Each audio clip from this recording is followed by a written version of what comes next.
morning, good afternoon, and good evening to you, depending on where you're joining us from. A very warm welcome to this Prevention Collaborative webinar convened in collaboration with the Innovation for Poverty Action. And for those of you who may not be familiar with the Prevention Collaborative, just a quick introduction to who we are. So Prevention Collaborative is a global organization that aims to strengthen programs to prevent violence against children and women and their children by connecting research, evidence, practice-based knowledge, and programs. We partner with organizations to support their prevention work through a mentorship model rooted in relationship building, partnership, and mutual learning. We engage with partners to understand, document, and share their experiences with the broader field, and we seek to partner and learn from the Global South expertise. So I am Rita Nyiratunga. I work with the Prevention Collaborative as a Senior Associate Capacity Development. I'm based in Kigali, Rwanda, and I will be moderating today's webinar with support of my colleagues, Ruti, Manon, and our IT team. So today we're going to talk about the importance of great facilitators, lessons from Becoming One. And Becoming One is a religious couples counseling program designed to prevent intimate partner violence, IPV. It was implemented in Western Uganda, and we will hear more about this program with our speaker. Before I introduce our speakers, I would like to take us through a few housekeeping. So this is our webinar etiquette. As you can see, we have a Q&A box, and we will invite you to share there your questions so the panelists can see and take time to respond when we open that space. We also want to flag that this meeting is being recorded for the sake of those who may need to know what we discussed and who were unable to join us. And if you want to voice your idea and do not want to be captured in the recording, kindly let us know and we will handle that. We'd also like to ask you to introduce yourself in the chat box so we know who is here and create this sense of being in one room, although we're working remotely. So please share your name and where you're joining us from, and go ahead and share your organization, and we will be able to know who is here. Very quickly, I'm going to introduce our speakers. So to talk about this topic today, we have Jacqueline Namubiru, a research and gender policy senior associate at Innovation for Poverty Action in Uganda. Jacqueline has led the on-ground implementation of the Becoming One program from its inception phase in 2017 and is currently working together with IRC and World Vision to scale up this program across Uganda. So Jackie also works with the gender policy team at IPA to map and identify windows of opportunities for policy influence. Thanks, Jackie, for being with us today. We're also lucky to have with us Tvisha Nevatia, who is the learning coordinator at Raising Voices. In this role, she provides conceptual and strategic leadership for the implementation of the organization-wide learning strategy that thrives to generate evidence and practice-based learning and support the integration of these insights to inform key program and policy-related decisions for effective VAU-VAC prevention. Previously, and that's why she's here, Tvisha has worked at Innovation for Poverty Action Uganda and JPAL South Asia. Thank you so much for making time, Tvisha. I also wanted to acknowledge very quickly the presence of some colleagues who have played an important role in the Becoming One, especially the study we'll hear about today, and we will welcome them when time comes to share their reflection. Here, I want to mention specifically Christopher Boyer, who is a PhD candidate in the Department of Epidemiology at the Harvard T.H. Chan School of Public Health. With IPA, he is running several large randomized trial testing social interventions that engage men to reduce male violence against their intimate partners. I also want to acknowledge the presence of Lori Heise, who is the technical director of the Prevention Collaborative, and we will really take time to listen to them when it comes to sharing their experience working with the team on Becoming One. So without any further ado, I will hand over to our speakers to share what they have prepared for us today. Over to you, Jackie and Tvisha. Thank you. Thank you so much, Rita, and hi, everyone. So exciting to have you all join this webinar. Tvisha and I will be talking about the Becoming One program, its impact, and the importance of great facilitators. So throughout the presentation, we'll probably use facilitators and faith leaders interchangeably, but we mean the same thing in the program. Next slide, please. So a quick overview of what our session will entail. We'll talk about the background of the program, the impact that was realized, how some faith leaders or facilitators were more effective than others, the implications, next steps, and then we'll sum it up with the Q&A. Next slide. Okay. We all know that violence against women persists, and because of COVID, has only gotten worse. And this violence is partly because of societal norms. The church and religious doctrine, by virtue of their moral authority and influence, they shape a lot of perceptions of norms around gender roles and behavior. So church and religious leaders are thus important messengers for social norms change. So if the church were to shift messaging, perceptions and behavior might change. In practice, some have used this authority to uphold patriarchal norms, but this need not to be, because many within the church have historically acted as norm entrepreneurs, like Martin Luther King and Desmond Tutu. Next slide. The Becoming One program leveraged the existing influence and relationship that faith leaders have on their congregates, and had faith leaders deliver a 12 sessions group counseling program to bring couples together, to improve their relationships, and in consequence, prevent intimate partner violence against women. The program was delivered weekly by faith leaders who were equipped through a short training, were given demonstration videos. I'll talk about that a bit later in the presentation, and were given beautiful illustrated workbooks. Each session was slated to happen for about 90 minutes each, and couples were to attend together, like both the man and the woman, the wife attending together. The key themes of the sessions were on communication skills, emotional regulation, shared control over finances, as well as sexual consent and pleasure. In the picture you can see on the screen, that's a screenshot of some of the materials that were used in the program. We have the faith leaders guide and the couples guide and invitation materials. Next slide. So we all know that men are the most perpetrators of violence against women and are responsible for most of the violence that happens. And we needed them to show up for the session. It has always been a challenge for programs that seek to engage men to actually have them show up and be on board. So we needed, and we were intentional on how we could make the program attractive, but also acceptable to them.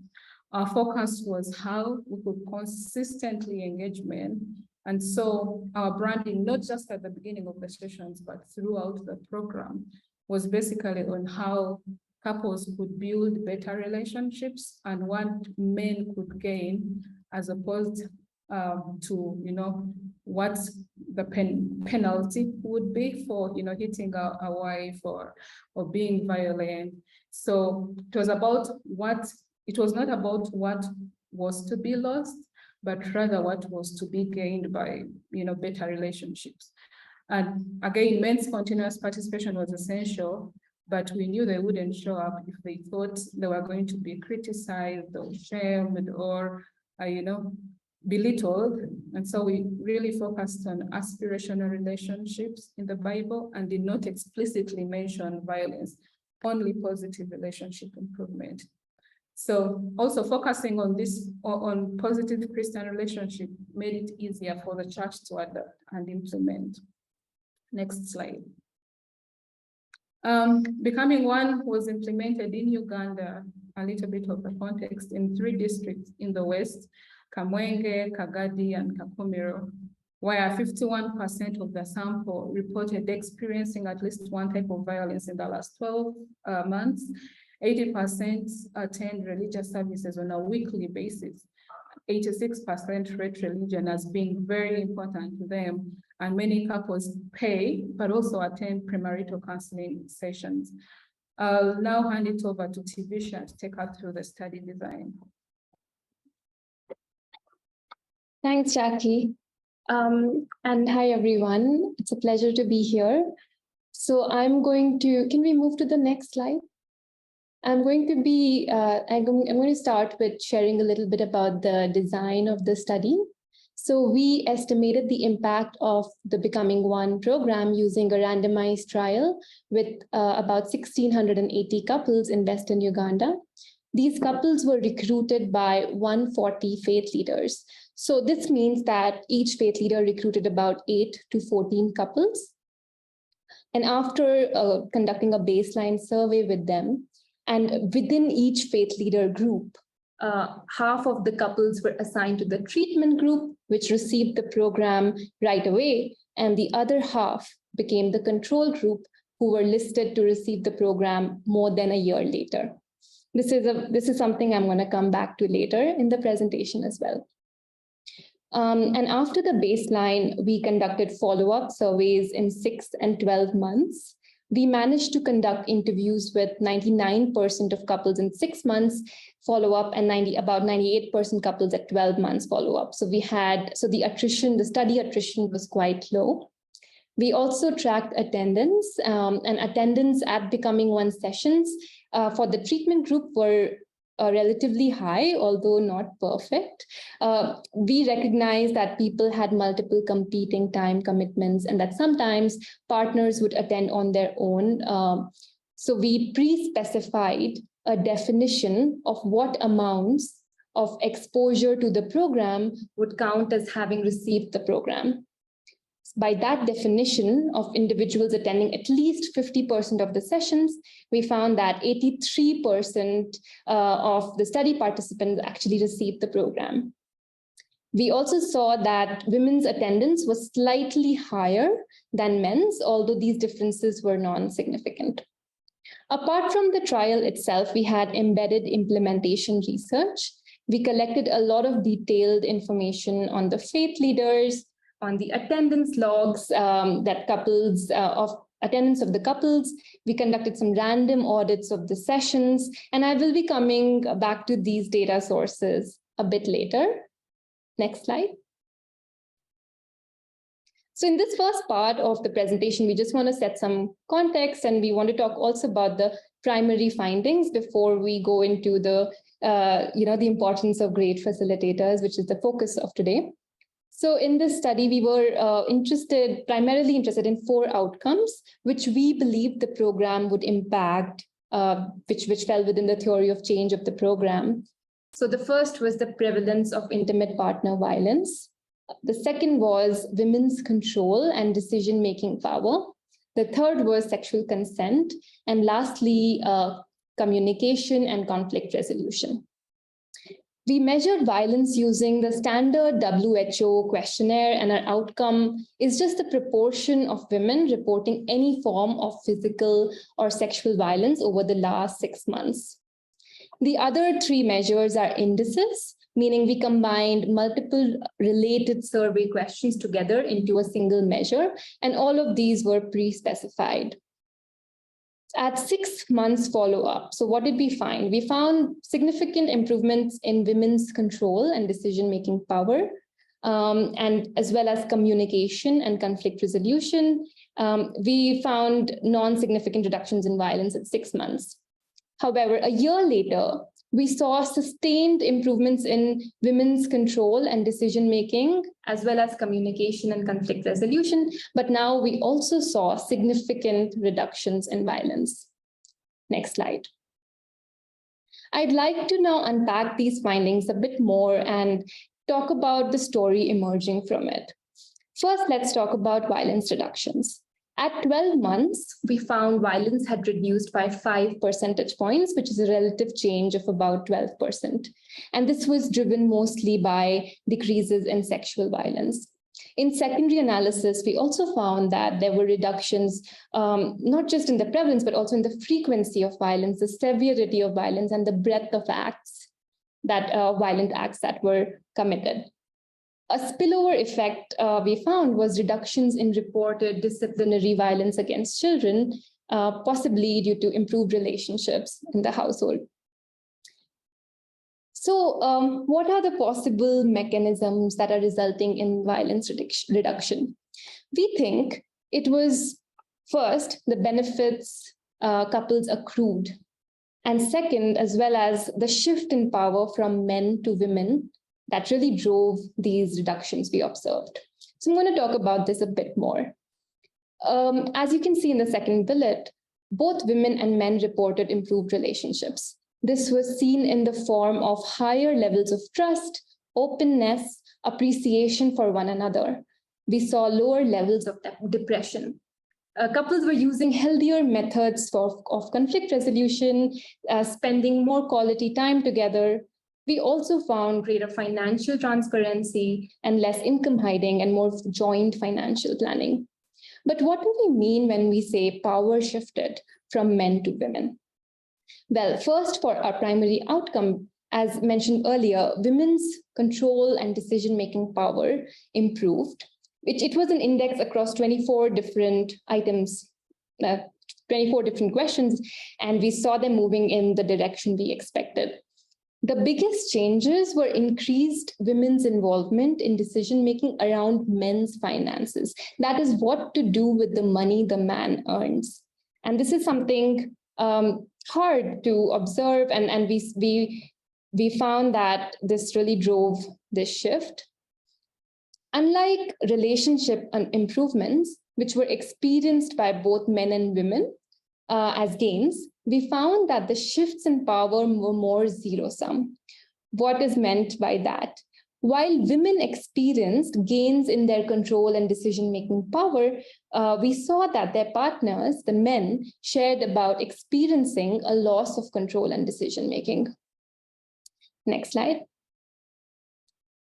Therefore, we think that by increasing the value that couples derive from their relationship, men were motivated to cede power voluntarily and without backlash. And this was seen in reductions of violence. I would like to also just read out a quote from a man participating in the Becoming One program, which shows the learning spirit and the excitement with which men have embraced becoming one. I used to think that I'm too old to learn about marriage and questioned the age of the teachers and what they would be able to teach me. But I have been surprised with how much I did not know, and the revisions and practices have been exciting. Now we are like children and are learning afresh. Now that we have an understanding of the program impact on the couples, we will turn our attention to the main focus for today, the facilitation by faith leaders, program implementation, the lessons we learned about our faith leaders. I will hand it back to Jackie to share some of our motivations of the same before sharing more on what we found. Back to you, Jackie. Okay, thanks, Tvisha. Next slide, please. Yes, so from the beginning, and also we were told, and we knew this, that working with the church and working with faith leaders it's problematic, it's risky, it's slippery. And the risks of creating a religious program were really evident because the church is patriarchal and clearly teaches and shares that the man is the head of the household. And it's in its very own roots, the church is unequal and creates inequality. Again, we all know that. And there are certainly faith leaders who reinforce this. And also most of the high-ranking members of the church are male. However, through earlier conversations with couples, we learned that faith leaders are very, very central to couples' lives. They are a very strong moral authority and can act as non-entrepreneurs. In the face of marital conflicts, we learned that faith leaders are the default strategy for couples. And we knew we really needed to use this influence and relationship to create positive impact. Next. So we embarked on a journey to understand how we can fully benefit from the amazing influence that faith leaders have on couples and leverage their enormous value without creating potential harm. So for us, it was how we could have positive impact and not reinforce any negative gender norms. Next slide. We therefore intentionally kept track and identified important faith leader characteristics to understand, one, who would generate the most impact, and two, how much training was needed. And we therefore tracked 4 latent factors. One was how well the religious leaders communicated and adhered to the program, like program fidelity. Then 2 is their gender progressiveness, in particular what their pre-intervention views on gender and GBV were. Then 3, we also tracked attendance rates, like how many couples were showing up, and the session pace, so basically attendance. And then 4, the competence of the faith leaders, their experience, but also their stature within the community. Next slide. So before Tvisha comes back to explain to us how we tracked and researched and monitored the implementation quality, I'll give you briefly a background of what the faith leader training looked like. In 2018, where faith leaders attended a 2-day training. It was relatively short, a short training, because through the iterative human-centered design process, we designed materials that could leverage faith leaders' existing skill sets, facilitation or storytelling or persuasion and knowledge of the Bible. So by designing for faith leaders' ability and talents allowed us to have a very short training, and which was also cost-effective actually. So throughout the training, our key focus was to teach faith leaders about program implementation, how to respond to violence, and some key activities revolved around role plays. We also were very, very deliberate on having a session on how faith leaders would introduce, brand, and talk about the program while with the congregants. Faith leaders also discussed amongst themselves and shared experience on how to encourage and keep track of attendance, but also how they could support inconsistent participants. We later added faith leaders to a WhatsApp group to keep them all connected, but also have peer-to-peer brainstorming and keeping them in touch. Some of the materials that we gave to faith leaders in the training are faith leader guide, couples guides, and markers, posters to invite couples, bracelets, but also we gave them demonstration videos that were loaded on their SD cards, so that post-training, they have an avenue where they would, be in touch with how they can continue to be good facilitators, but also facilitate the session in the best way. I'll hand it back to Tvisha Tvisha, back to you. Thanks, Jackie. So as mentioned earlier, I'm going to now talk more about how we researched implementation quality, how did we link it to program impact, and what we found. One of the nice features of our research design was that we did the randomization within faith leaders. It enabled us to estimate effects of particular faith leaders had, and explore the differences in the program impact across leaders. And I'm going to talk a bit about how we did that. Firstly, we collected a rich set of data on faith leaders and their implementation of the program. I'll talk a little bit about the data sources after this. We then organized them into the 4 pre-specified latent factors that Jackie has already spoken about. So those 4 factors around program fidelity, gender progressivism, attendance, and competence, they really formed the constructs that we thought would be most important to success. We tried to then see correlations between these faith leader characteristics and these implementation characteristics and correlated with them to the impact to see which factors, which particular factors and implementation related factors are most strongly correlated with impact. So this model helped us understand the differences in program effects by the different categories of implementation quality. Next slide. Data about the faith leader characteristics and implementation quality came from the following sources. Firstly, we conducted surveys with faith leaders before and after the implementation of the program. This helped us get their pre-program views as well as their thoughts about how implementation went and how the process changed them. Secondly, we conducted random audits of the sessions that faith leaders did with their couples, which I'll talk in more depth about in about a minute. And thirdly, we collected attendance information from multiple sources, including logs that the faith leaders kept during their sessions, as well as some of the photos they sent us of the sessions, and also the attendance that was seen in the random audits. Next slide. So I want to talk about the random audits a bit more because they were quite unique feature of this program. Essentially, for each faith leader, we randomly selected 1 out of the 12 sessions, and we sent an enumerator to observe the session and to fill a questionnaire while they were observing the session.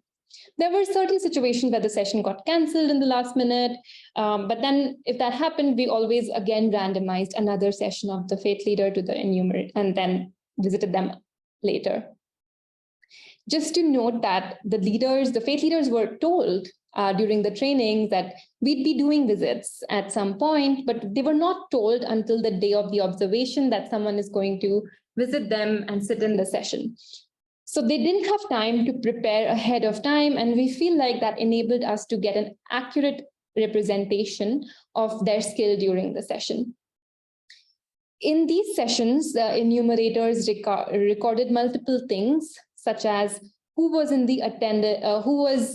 attendance, the body language and positioning with respect to one another, faith leaders' preparation and the level of engagement by the couples, the degree to which the faith leader is emphasizing gender equitable messages, and whether the faith leader is sticking to the script and following the order with which the different sessions need to happen.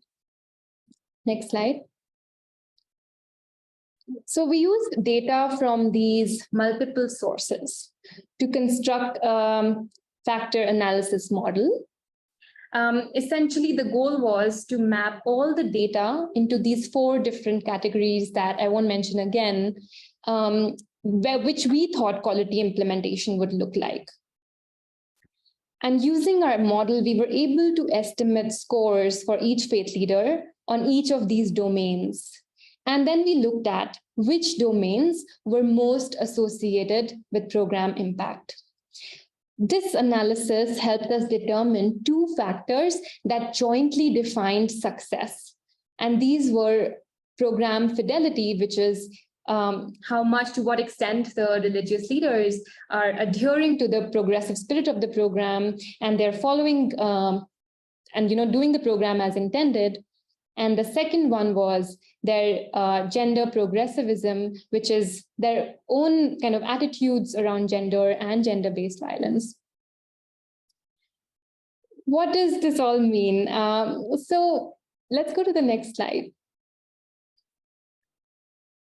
we found that the faith leaders who are these, in the highest levels of gender progressivism and program fidelity, they had larger effects than their peers.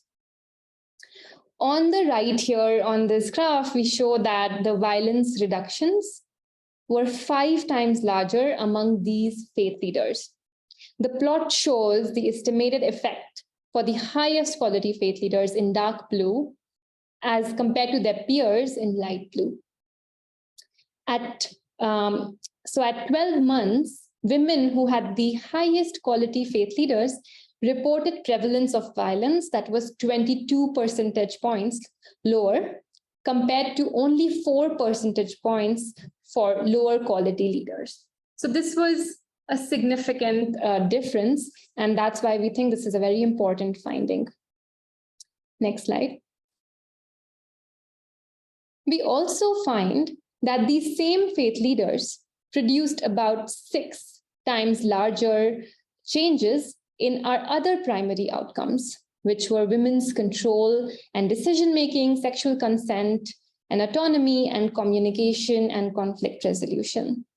This suggests that, broadly speaking, higher quality faith leaders produced bigger changes in the specific pathways to violence prevention and reduction that the program was meant to affect. So this suggests that they were actually implementing the program as intended, and it makes sense that there were more violence reductions in this subgroup. Next slide. Finally, it was among this group that we observed changes in a behavioral game, which was meant to mimic real-world delegation decisions. So just a little bit context about the behavioral game, because I realize it's not been mentioned before. In this game, we presented men with a list of household goods and a budget, a small budget, and we gave them the option to choose whether to make the decision on how to spend the money themselves or delegate some to their partner. We saw that the men with high quality faith leaders delegated more to their partners than men with lower quality leaders. All of this suggests that great facilitators are quite important for the strong impacts of the program. I will now hand it back to Jackie, who will share more about the implications of these findings.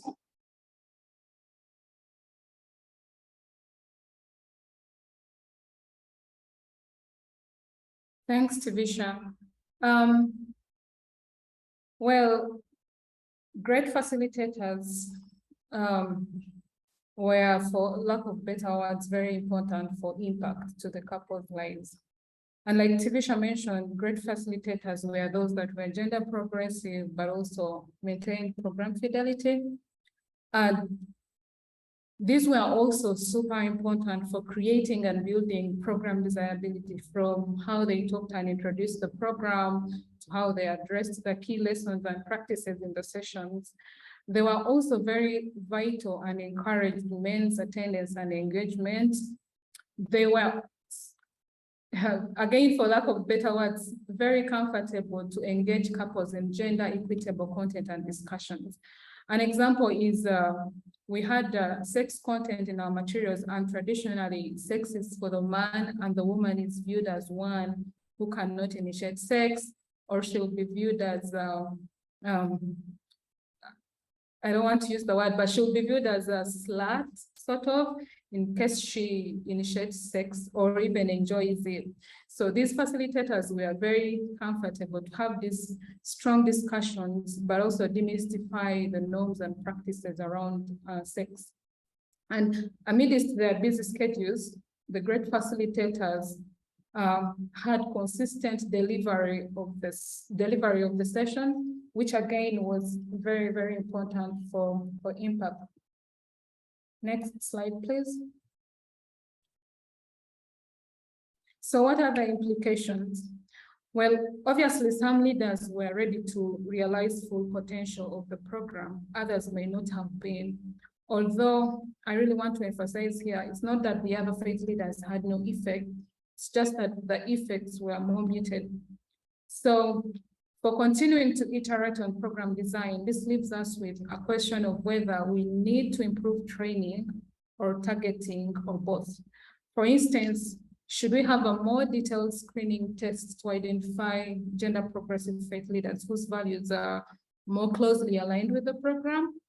Or with more than 2 days of training, can we have most of the faith leaders realize full potential? You know, both have implications for cost and scale. And yeah, more research and innovation and science on, you know, implementation into this is still needed. The other implication is that it is very possible to measure implementation quality objectively, and the design and method could be relevant to others implementing a violence prevention program. Again, I've already said this, more research and innovation on science of implementing anti-violence program is still needed. Next slide. So what are our next steps? Currently, we have interest from the Church of Uganda to scale Becoming One across the country. But that leaves us with several additional questions and challenges that we are currently exploring. For example, what happens when the church takes over? Does the program lose some of its focus? Can we apply some of the lessons learned in selecting faith leaders? We are actually also currently experimenting with models that increase the training and orientation time and, you know, altogether still keeping tabs on costs. On the cost benefit. We are also testing and learning how the program can be sustainable in the church and if additional content could increase impact to the couple's lives. Next slide. So to learn more about the program, please visit IRC's AirBell website, as well as the Prevention Collaborative website. There are very good resources there that you could find. Maybe Rita, you could also share some of these links in the chat so that people can have access to them. And also, please find our recently published paper in the PNAs. And lastly, last slide, please. We also just wanted to acknowledge and thank our participating couples, as well as the faith leaders for their time and dedication to the study. Our strong team of PIs, I'm sure some are here, Lori, Jeannie, Chris, Jasper, and Betsy, as well as our co-authors, Rachel, Lera, and Tvisha and Nevatia. And of course, the different personnel from our project partners, World Vision, IPA, and IRC. Thank you so much, and back to you, Rita. Thank you so much, Jackie. Thank you so much, Tvisha. And we want to thank all our participants, and we're seeing them introduce themselves in the chat. Please keep sharing your reflections and questions. We'll be responding to questions. And I wanted us to thank the panelists because they summarized the Becoming One in the best way ever, because we've been reading program summaries, but it's good to hear from those people who are really involved in the program. Unfortunately, we don't have one of the faith leaders who wanted to be with us, got a last minute emergency, and he's not here with us to share. We'll reach out to him again and share his reflection from the perspective of the facilitator. Today we were looking at the great facilitation and how it can play a role in the success of the programs. And we've learned a lot from the Becoming One. And most of the people here will agree with me. I know I've discussed with some of you about the role faith leaders and churches play in our everyday lives, especially in some of the global South contexts where people are really religious. And we know that faith leaders can play a meaningful, positive role. But also, as we learned from our presenters, this comes with a lot of work, support, careful selection, and continuous support. So this is a time we want to hear more from our presenters. And I will just start with some of the questions that we had in the Q&A section.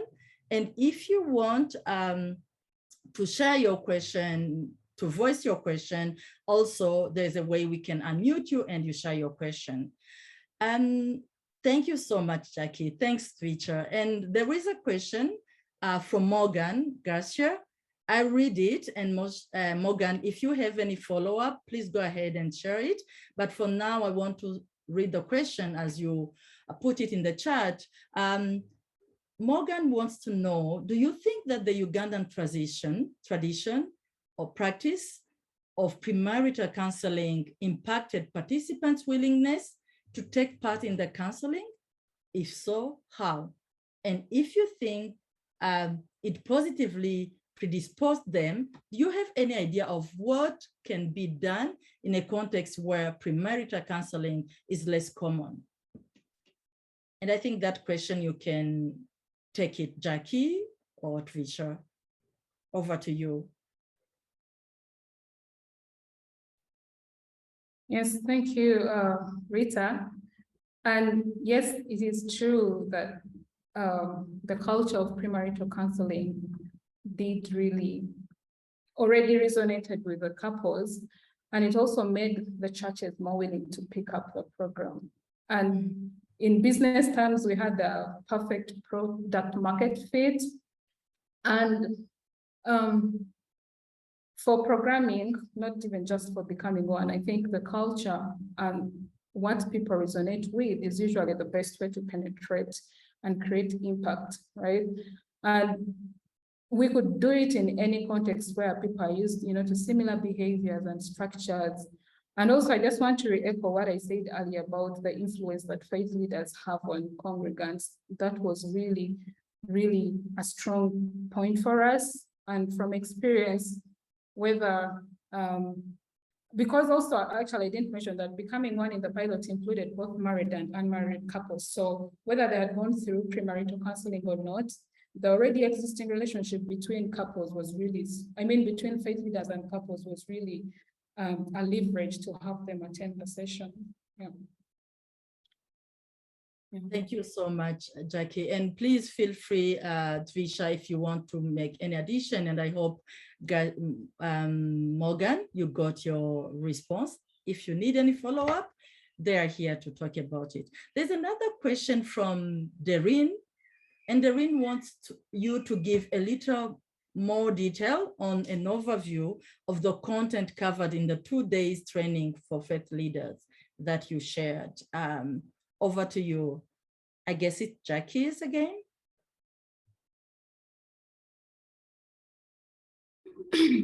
So the Becoming One Faith Leaders material, excuse me. So the Becoming One Faith Leaders Guide is really big. And even if we had a week of going through page by page, it's impossible to complete.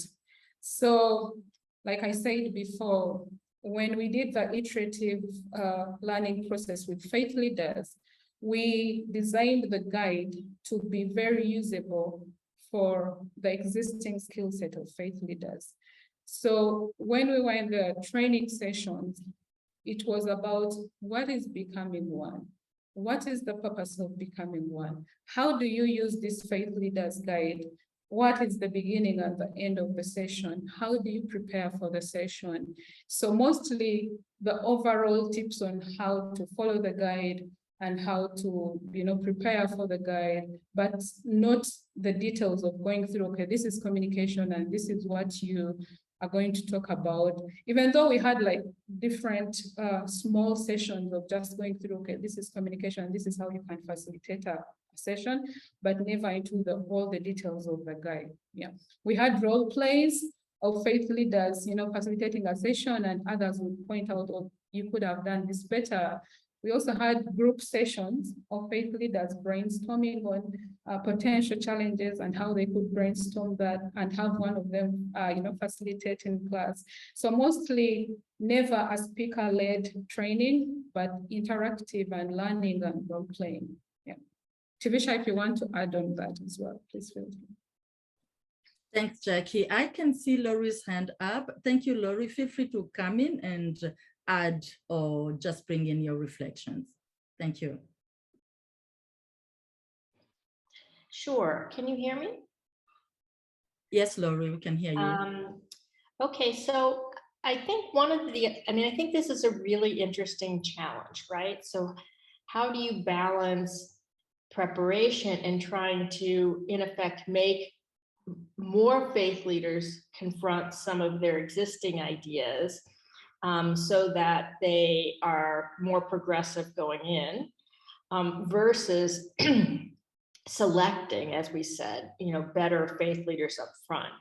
I mean, and we had long discussions about this in the team because there were some of us, and myself included, who really felt like we need to do much more preparation of faith leaders up front and select them more carefully, because we had a lot of practice-based experience about the importance of facilitators, and not everyone is as comfortable as others in discussing certain kinds of issues.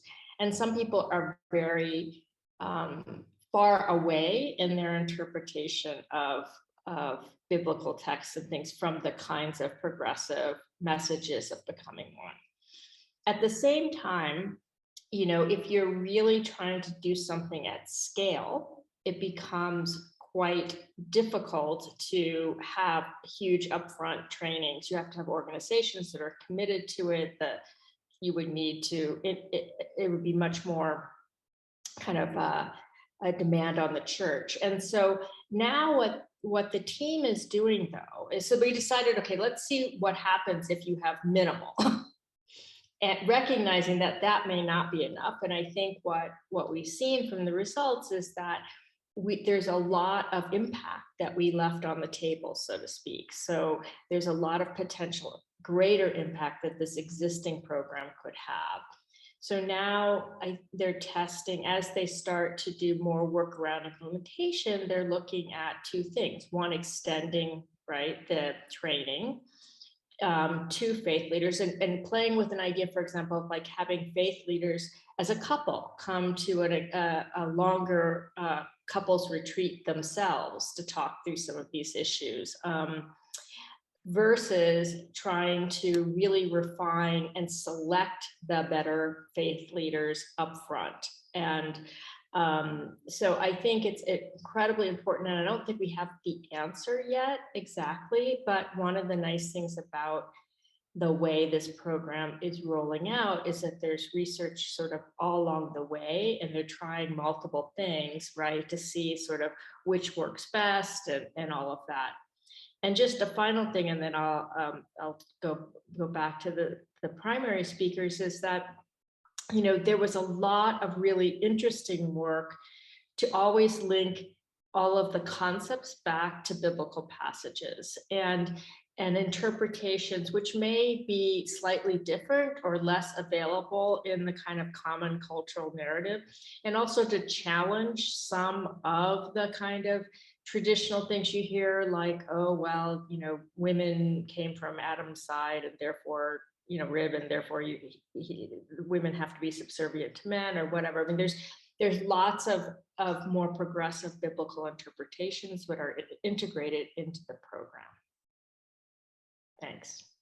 Great. Thank you so much, Laurie, for that. And we've been discussing this, and I know many people think about these religious faith leaders, I wanted to say religious leaders, who come in with their patriarchal luggage. As the study said, it's not something that was neglected, and that's why I really, really appreciated how they unpacked it in the presentation. So thanks for those adding on those.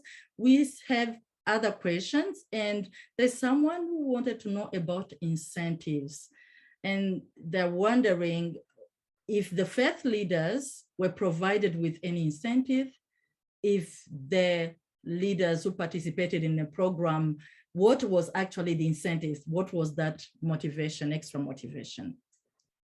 Over to you, Tvisha or Jackie. I think Jackie would answer this question better than me. Yeah, something, the greatest incentive, and for me, it's what I heard over and over again is you're skilling us with how to do what we've not had enough information to do, and that counted for them as the greatest incentive. And we've continuously had it even going forward that, oh, we have this literature, but I can't use it if I have to talk to a couple. So hard for me to read, and you're giving me something that is easy to follow, that is illustrated. That was the greatest incentive. So beyond the training, we didn't give any monetary incentives. We just equip them and give them the materials. And currently, actually, because we've rolled out in the journey of scaling up, we've rolled out in the western part of Uganda to more than 10 districts. We have couples willingly paying for the materials, their couples guides, and attending the sessions, but also paying for the materials themselves. So I hope that answers the question. It does, and it's really reassuring to see that there is more than that monetary or other incentives we can all think about. Thank you, Jackie, for answering. There are two questions that I put in one. Beth and Deanne have almost the same question. So they want to know, knowing that it was difficult to find faith leaders, assuming it was difficult to find those whose values aligned with the study, with the program, I guess here, who are not comfortable, for example, talking about sexual relations. And they wanted to know if you shared more on that, if it was difficult to find those. And a follow-up kind of same question from Deanne, they would like to hear more about what progressive means in the context of those faith leaders. Is that question clear, Jackie? Okay. Yeah. I can answer the second half of the question around what we mean by progressiveness. So we looked at multiple things. So like I mentioned, we did before the program implementation, we tried to understand their attitudes about gender and about violence against women. So for example, we asked about their attitudes on gender equality. We asked them about whether they believed on bystander intervention when they see cases of IPV, if they also, so we provided them like religious passages, and we checked if they were interpreting it in a more gender equitable manner. And we looked, and I think we also looked at whether they condoned violence against women. So these were some of the indicators that went into our gender progressivism, the factor that I was talking about. And in terms of, I think we got a mix of faith leaders, like some of them were more progressive than the others, like measured through these factors. And we did find that faith leaders who were more gender progressive and were doing the program well, like that combination of those two factors was associated with significant, like much stronger impact. I'll hand it to Jackie to maybe if she has any additions on if there were any things we did to kind of manage these differences in beliefs and alignment to the program values. Thanks, Tvisha. I hope I understand the question well, but I'll say, sorry? You want me to repeat the question? Yeah, please do. Yeah, sure. So yeah, the question is about, people imagining that it's difficult to find faith leaders whose value align with what you wanted to get at as a program. And they want, especially around talking about sexual relations, and they wanted to share more about, I guess it's about how you got them, and if you wanted to talk more about how you recruited, I guess. If I got the question wrong, Beth, please feel free to jump in and clarify. That's how the question is. Yeah, thank you, Rita. And like Laurie mentioned, we are still in a learning process to understand whether, intentionally seeking out gender progressive faith leaders is the solution, or if more training is. We are still in the process of more learning into that. But I should say, and I think I mentioned it when I was presenting, even the faith leaders who were not as gender progressive as others, they did have impact, even though it was more muted. And talking about sex, it's also, I should say, hard for me, even right now, to explicitly talk about sex, but our materials have like illustrations. So if it's hard to talk, then use the visuals. And they're created in a way that it's always a conversation. If the faith leader asks a question, it has to include discussion with the couple. So it's a shared sort of burden to talk about these things. And we do have illustrations that help faith leaders to, talk about these things. So we made it very acceptable to faith leaders, and overall became not so hard to, to talk about these things. Yeah.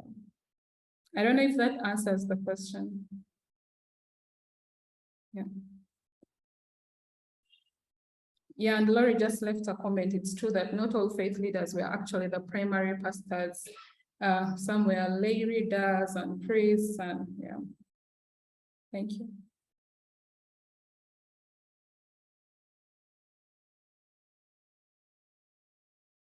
Oh, Rita, you're muted. You're muted. We can't hear you at all. Thank you, Jackie. Sorry, I didn't realize I was muted.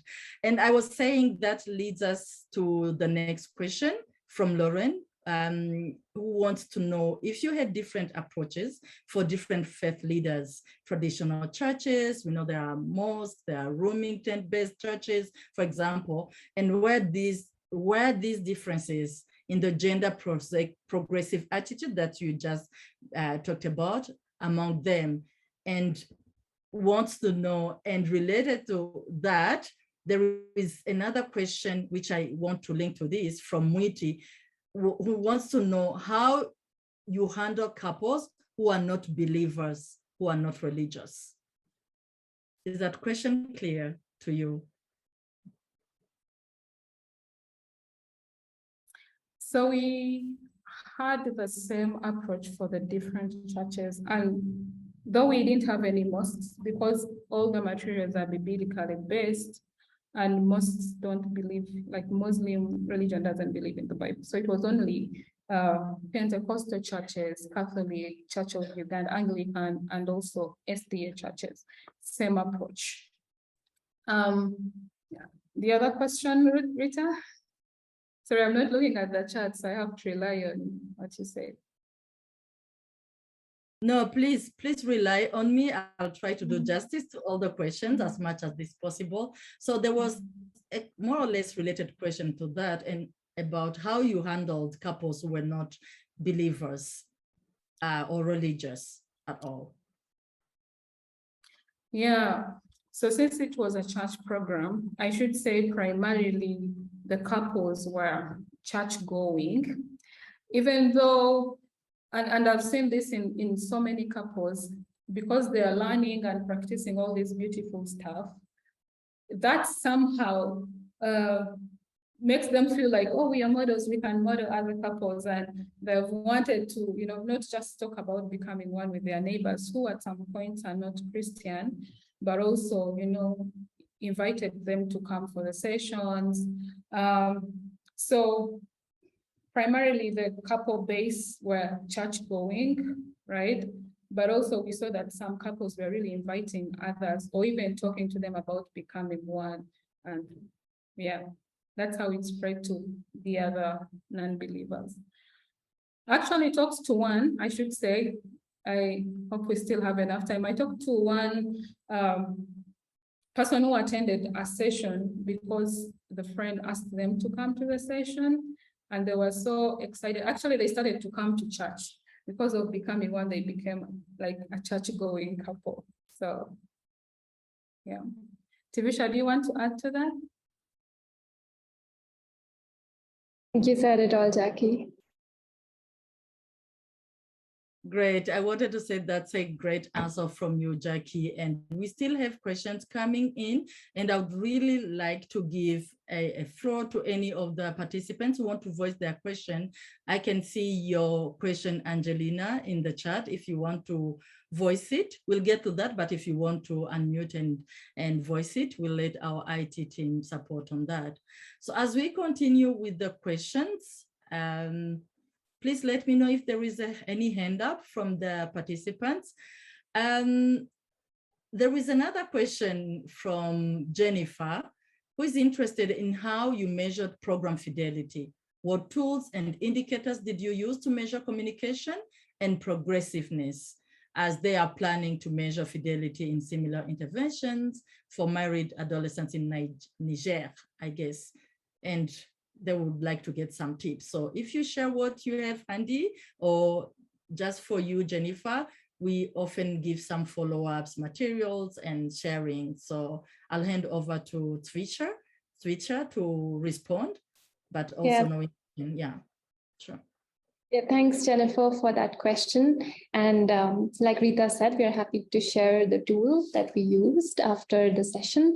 So the program fidelity measure, actually, most of it came from these random audits that the IPA enumerators made.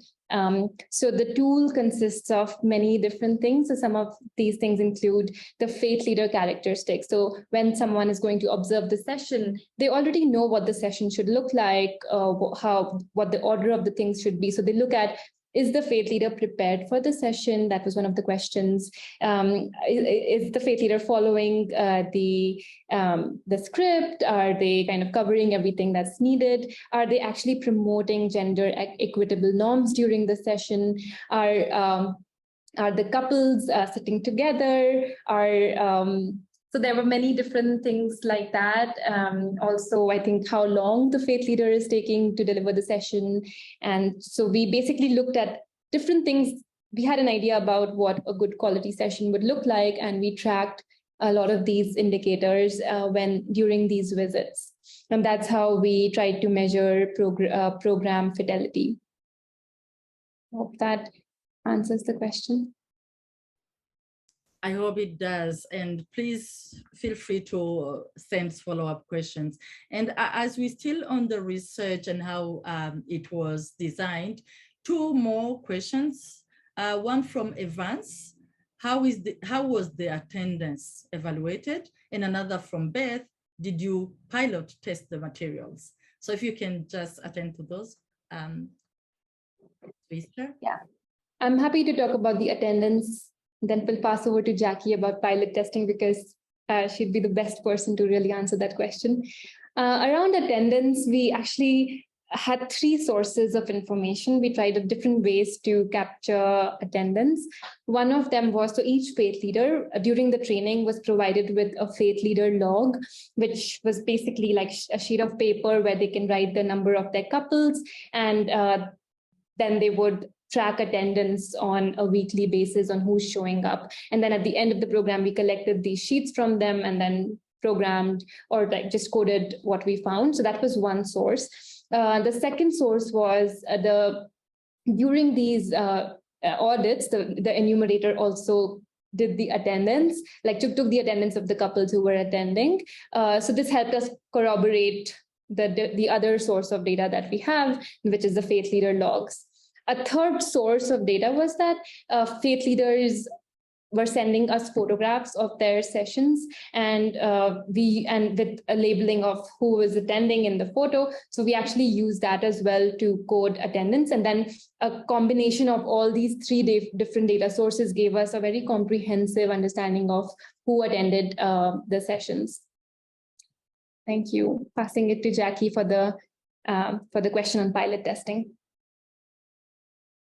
Yeah, Tvisha, I just wanted to add one more, that we did the random audits where we literally observed the session and, observed who was attending. And yeah. So yes, we did pilot the materials and the tools. We did this in one district, but for a period of 3 to 4 months. where we went through a replica of what the study would look like. We trained the faith leaders, we had them run the session, we observed. It was a very, very good learning process for us. We allowed ourselves to learn from the implementers and what they resonated with, what they would find easy to use, acceptable, and desirable. So a very, very effective and informative human-centered design process where we just wanted to learn from the users, from the couples, what they would resonate with and what an effective program would look like. So a very intense pilot. Yeah. Thank you. Great. Thank you so much, Jackie. We still have questions, and I will encourage people if they want to voice their questions. We want to be in the same room with you as participants. Angelina's question is around age. So she wants to know whether age was a factor. And as we know, most religious leaders, as she says, leaders are elderly, and most of the actions by couples may be seen as contrary to religious settings, I guess. The notions around the father is the head of the family and the wife is the neck, and other similar ones. How was this handled, given the age difference between the pastors who we know, and they are participants of the program? As we know, pastors are elderly and set in their way, as she puts it.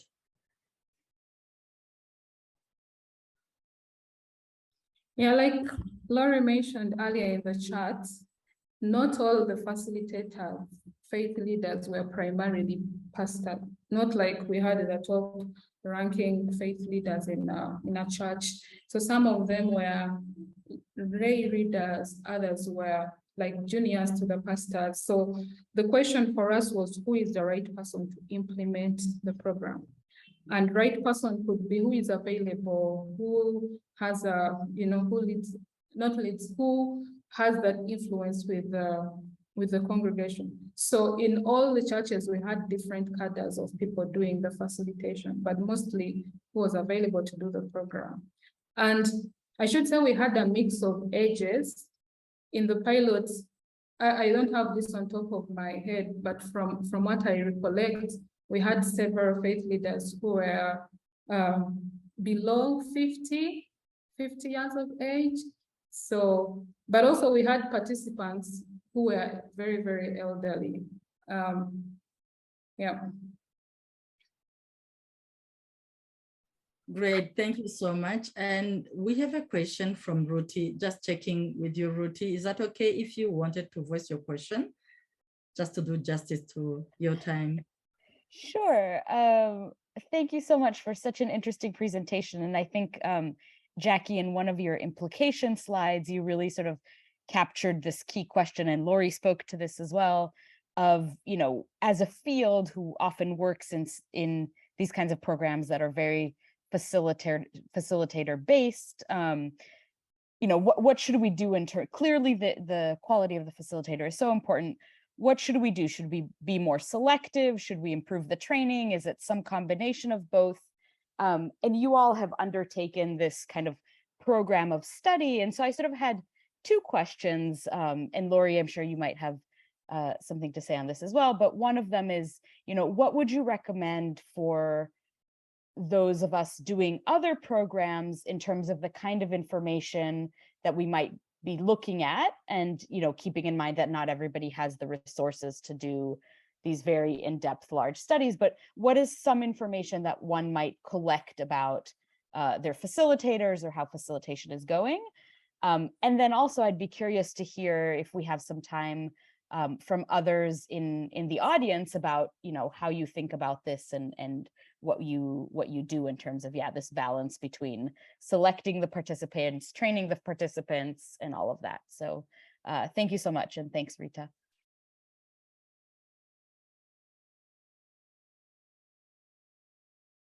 I can try to respond.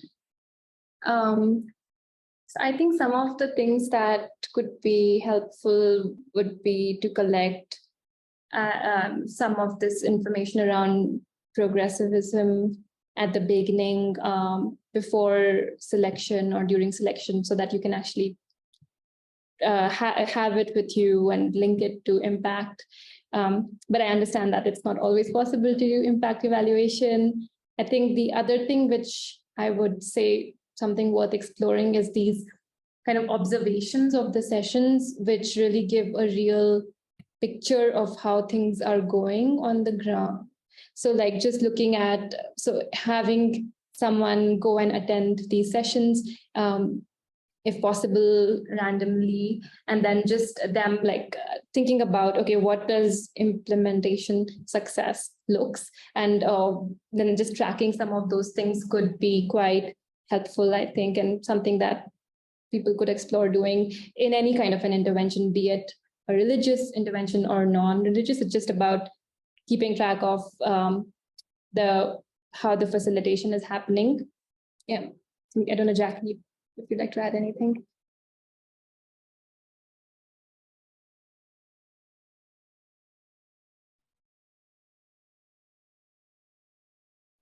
Jackie? Yeah, I was just reading Laurie's comment, and it's what I was going to say. Tvisha has already mentioned that observing of the sessions is very, very important to monitor program quality. And I should say, this is what we did throughout the program. We didn't announce our visits because we wanted to observe the sessions in their natural setting. Otherwise, if you announce a visit or an observation, faith leaders will, or even any other implementer, they will stage, and you'll be looking at an act, not what would happen in real practice. So that was really important. Then I would say, if it's a question of what you want to be intentional on capturing at the beginning, recently in the faith leader training we had for the Western rollout we are doing, we asked a question on who is available, like what other church programs are you doing? Because in the end, they can only implement the program if they have the time to implement the program, right? So that is a recommendation I'll also put out there in choice of who facilitates, who leads the program. What is their bandwidth like? Are they available to do the program? Yeah. Great, thank you, Jackie. And just acknowledging that Laurie's observation, I can read it because it came to panelists. So Laurie was saying that observation of sessions is a very underappreciated way to monitor quality and even allow intervention to improve facilitation where it may be lacking. I can totally relate to that, Laurie, because from our previous program in Dashikirwa, we did see a lot of importance of observing sessions, not only for monitoring the sessions, but also in terms of keeping that encouragement to facilitators, learning from what you will never see in the reports, and then continue improving. And we really learned a lot from those observations. So I cannot agree more with what you two have shared. Thank you so much, Jackie, Laurie, Tvisha. And I wanted Laurie, as really to pick your expertise on this, and also as someone who I know was involved in the research design, and just hear from you a few reflections before we get back to our questions from the participants. If you want to say something, Laurie, you're welcome. Thanks so much. I just really wanted to take a step back and think a little bit about the implications of this work, of this incredibly important work for the larger field. And, you know, I think we have known for a long time, those who are practitioners, how important facilitation is and how important piloting, you know, things are. But oftentimes donors, for example, don't necessarily appreciate that. And now we have sort of data that we can point to that says, if you're investing all this money in this program, it's really worth spending the extra time up front in doing whatever makes sense in your setting, right? So that may be picking people a certain way, it might be doing longer trainings, but whatever you need to do to really up the quality of the facilitation. So that's sort of lesson one. And I think we should sort of use this as a point of reference when we make that argument. The second thing is, this is the first program that I'm aware of, there may be others, that have demonstrated a reduction in violence without a specific discussion of violence. So the decision was made partly for ethical and safety reasons, and also just trying to keep a positive framing, as Jackie and Tvisha was saying, is to present the program as building healthy relationships and all of that. There was no specific content other than content to the faith leader about how to respond if they become aware of violence, and how to refer and all of that. But there was no specific content. One of the questions we have is, would the impact be more or less, you know, if there was more of an explicit acknowledgement and discussion of it? So a module has been created to address that. And I believe, if you guys can correct me, but I believe it's being integrated now. And so that'll be a sort of an open, interesting question to look at. But it is important to recognize that by that the lesson, I think, is that by improving relationship dynamics, you can reduce the frequency and severity of violence. How to talk about it and whether or not being explicit, it remains to be seen. I suspect that the impact will go up, especially on physical violence, because the content in here was really much more focused on sexual negotiation and talking about sex and things. And then the final thing I just wanted to say is, while Jackie talked about the piloting, the thing that I think has really been unique about this experience for me is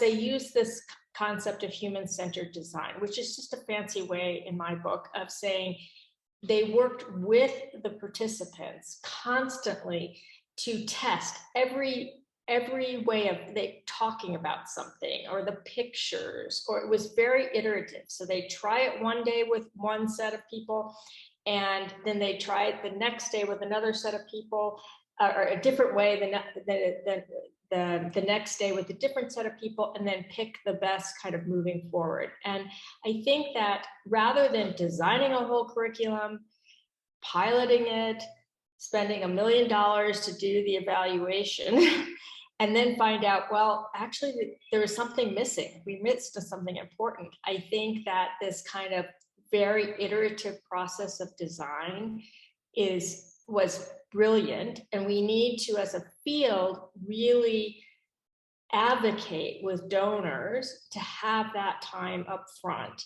and to recognize that their investment will pay off so much more in the future if we have more time up front to refine and to develop what we're doing. And so just the last thing there that was really interesting to me is that people were saying, very much the case, that how do you get, for example, faith leaders or men in general, or facilitators in general, not to default to the idea that if there is abuse, the best way to handle it is for the woman to be more obedient or more submissive or more whatever, because that will help protect her. And that's sort of when they were testing sort of what is people's first impulse, that was their first impulse. And so they developed a variety of different ways to introduce, like different biblical model, different biblical passages, different ways to talk about it and everything, to see if it would change what their first impulse was in terms of responding. And what they found is, in the end, they actually found something that worked quite well, where the faith leader understood right up front, like, oh, actually, this is a joint responsibility, and I need to shepherd couples towards this kind of joint responsibility and improving their relationships, not just that, okay, the answer is for the woman to be, better in her traditional role. So I just offer that for reflections for the field. Thank you so much, Lori, for the great reflections. And I feel like people, I can see in the chat, people appreciating the sharing today. Just to flag that we've been sharing resources and we'll be sharing follow-up responses to some of the questions that were not addressed, but we still have time, and I would like us to respond to one question before I hand over to our panelists to give their final reflections. And there's a question from Beth, who says that assuming that faith leaders knew their congregants well, to what extent did personal confidential conversations between faith leaders and couples creep into teaching of lessons, if you've observed in the sessions? Over to you, Jackie, Tvisha.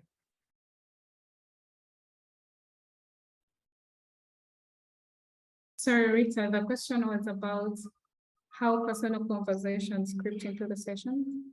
Yes, because there is a part, if I understood it well, and feel free to chip in, Beth. So there's this existing relationship between the faith leaders and the congregants. How is that existing, confidential conversation, how did it interfere, or how did it come into the teaching of the lessons as prescribed at the program? That's how I understood the question. Well, the existing relationship between faith leaders and couples gave them the credibility and made them very, like the information coming through them, very acceptable. And if that in any way, like all the personal information and conversations faith leaders have with couples, if that was in any way interfering in the session, I should say, we had a lot of disclaimers on especially sensitive topics, and reminded faith leaders to only share conversations or examples of maybe situations that were acceptable to be, brought to class, like not to mention any personal questions or examples that would bring about, So we had those in the guides just to make sure the faith leader or even the couples remembered to only share what was agreeable and acceptable to share in class. So much, Jackie, and I guess that answered your question in the chat, Rachel. And sorry, Rita, in the event in the event that any conversation that was uncomfortable showed up in class, faith leaders are really smart people in how they innovate and handle these situations. So they always pushed this out of the class so that they would deal with it later or on an individual basis, just in case this came up and maybe a couple was disagreeing or sharing a very sensitive topic. Yeah. Great. And Laurie, your hand was up. If you wanted to add something, you're welcome to. Yeah, I was just going to say that, actually there was probably, faith leaders, and there was in the faith leader manual, sort of how to do individual. The idea is we also know, for example, that oftentimes people, when they are having a problem, they may go specifically for counseling or for spiritual advice.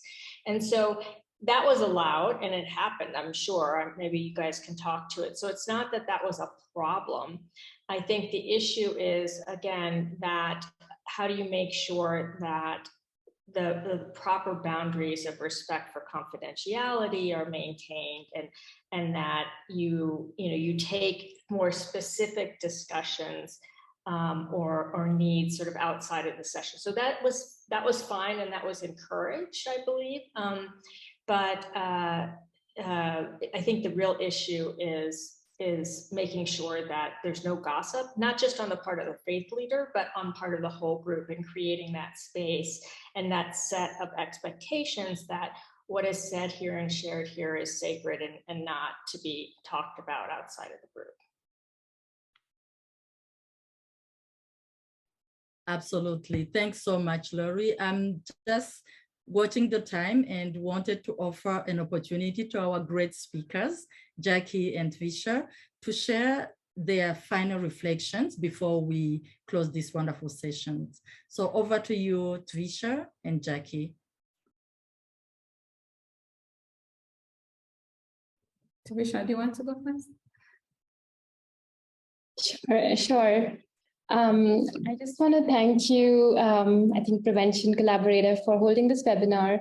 I think we did the study from 2018 to 2020 is when we collected the data. And it's, I'm so happy, and it makes me really proud that we are here and we're finally sharing the findings. That was the mission, to actually find out what has happened and to link it, to have some of this data and some of these findings support practitioners who are doing incredible work in creating and implementing and scaling violence prevention programs. So I'm really happy to be part of these spaces where this important conversation is happening.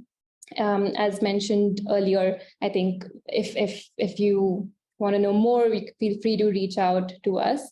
And I really also want to, building on Laurie's point about really advocating to donors, and firstly thinking about, okay, like having enough time to and giving some thought on how you're going to look at implementation at the early stages, and advocating that you have that time could really help in collecting important information.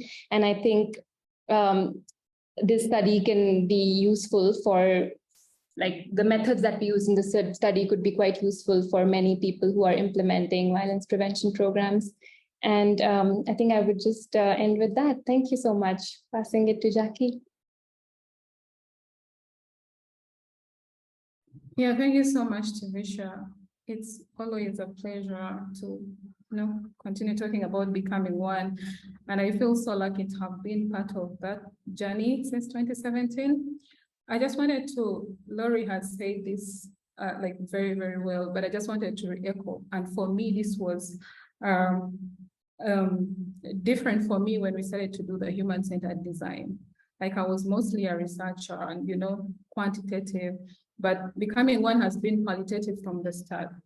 We personally had to halt and pause and learn to listen, learn to design something that is applicable, because I kept hearing a statement, thanks to Rachel with on the call. She kept telling us, we are not who we are designing for. So if the program can't work for them, it means we have to, it's about us, not about them. So I really appreciate the human-centered design process that we've done throughout the course of the program. Up to now, we are still learning. We have mentioned how we also want to learn about training versus being more selective.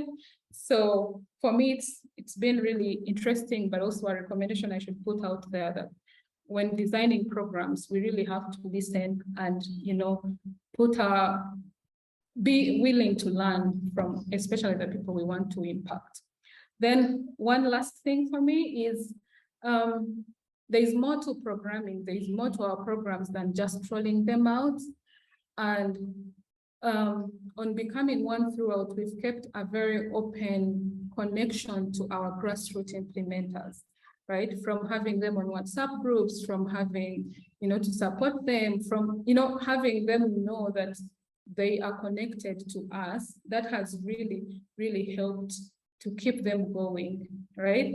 Because it's possible that someone will be very busy. Faith leaders have busy schedules, but when they know, or someone checked in on how I was doing. I know this has a lot of questions on logistics and budgets, but I would really recommend, and I say it has been very great on becoming one, to just stay connected to our grassroots implementers.